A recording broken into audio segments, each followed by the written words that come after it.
Herkese selamlar. Bugün sizlerle əmək haqqının necə tanınması, yəni bəyanatını öyrənəcəyik. Yəni artıq hesablanmasına, yəni ödənişinə keçəcəyik. Bunun üçün nə edirik? Yine əmək haqqı hissəsinə daxil oluruq və əmək haqqı bəyanatına klikləyirsiniz. Yenidən burada əlavə etməyə klikləyirsiniz və belə bir pəncərə açılır. İlk öncə burada 2 dənə tarix var. O tarixlərin fərqini müəyyən etmək lazımdır. Birinci tariximiz odur ki, bizim sənədimiz nə vaxt təsdiq olunub, yəni hansı ay üçün təsdiq olunub.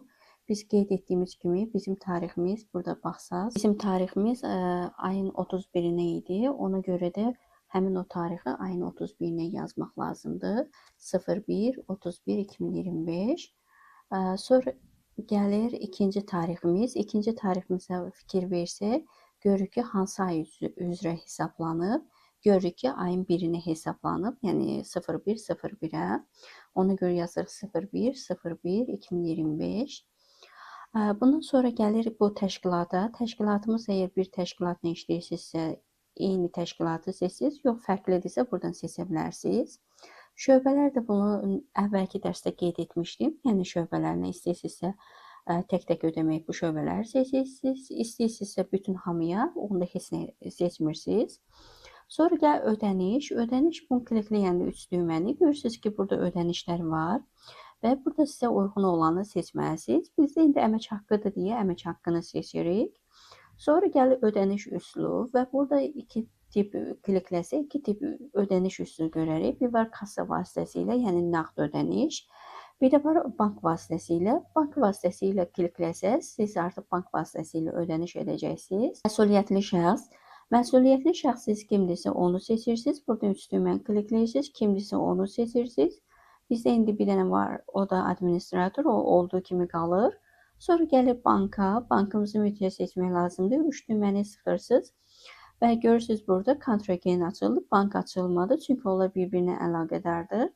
Sonra gəlirsiniz cash flow-ya, yəni şirkətin sizi tapırsınız papkasını 2 dəfə klikləyirsiniz. Sonra gəlirsiniz digər kontragentlərə və təsisçisini seçirsiniz. Niyə təsisçi? Çünki onun bank hesabından bildiyimiz kimi şirkətin bank hesabı onun üzərinə qurulduğuna görə onu seçirik və həmin şəxsin əgər biz bank hesabı seçmişiksə, avtomatik olaraq onun bank hesabından ödəniş ediləcək. Əlbəttə ki, bu debit kartı deyil, onun biznes kartıdır. Daha sonra gəlir burada maaşın ödənilməsinin ləngiməsi üçün kompensasiya. Burada gördüyümüz kimi sıfırdır. Bu o deməkdir ki, əgər bizim gecikməmiz olubsa, bildiyimiz kimi mütləq şəkildə ona əlavə ödəniş olur və onu mütləq şəkildə bura qeyd etmək lazımdır. Yox, əgər bizim gecikməyimiz yoxdursa, onu heç bir dəyişiklik etmirsiniz, elə sıfır olduğu kimi qalır. Sonra gəlir aşağı hissəsinə. Aşağı hissəsində işçilərin daxil edilməsi. Burada üstə gəlməklə də klikləyə bilərsiniz. Bu uzun vaxt aparacaq. Sizə ən rahat yolu göstərirəm, doldurmaq.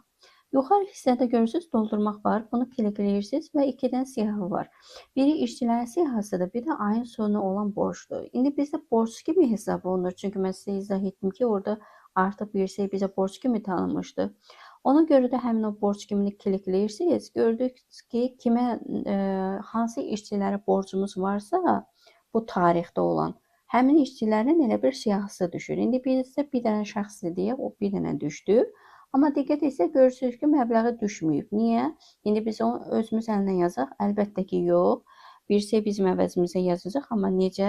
Bax, buradakı hesablama vasitəsilə. Onu klikləməklə burada yenidən yes-i klikləyirsiniz və görürsünüz ki, avtomatik olaraq hesabladı. Amma belə bir şey var ki, deyə bilərsiniz ki, bizdə Səmanın maaşı 1000 manat idi. Niyə bu 9-8 göstərdi? Çünki biz əvvəlki dərsimizdə artıq tutulmaları qeyd etdik və elə bir o bir şeyin yaddaşına daxil etdi onu. İndi biz burada həmin o elə bir net əmək haqqını tanıdırıq bir şeyə ki, bir şey artıq bizim tutulmaları qeyd etmişik, onun üzərində hesabla bizə net əmək haqqını ver. Və gördüyümüz kimi artıq o bir şey bizə hesabladı, nə qədər əmək haqqıdan tutulacaqsa. Onu üzrə qeyd etdik ki, sən demə bizim tutulanlardan sonra 9-8 manat biz bu həmin o səmaya ödəməliyik. Və bundan sonra artıq bunu təsdiqləyəndən sonra keçəcəyik bank vasitəsilə ona ödəniş edəcəyik.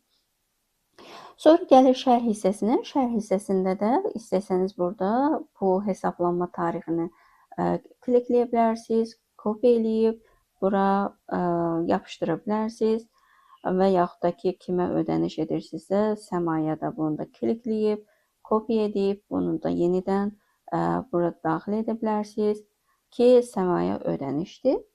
Və artıq heç bir şeyi dəyişməyə və əlavə etməyə ehtiyac yoxdur.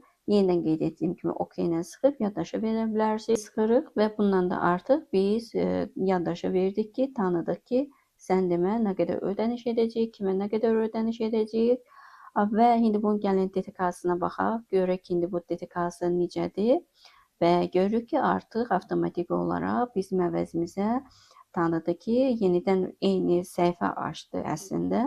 Əvvəlki dərsdə bunları hər biri izah etmişdim. Ona görə də yenidən izah etməyəcəm. İkinci hissə lazımdır bizə. Çünki burada artıq biz tanıdığımız 908 manatı göstərir ki, biz bunu Səmaya ödəməliyik.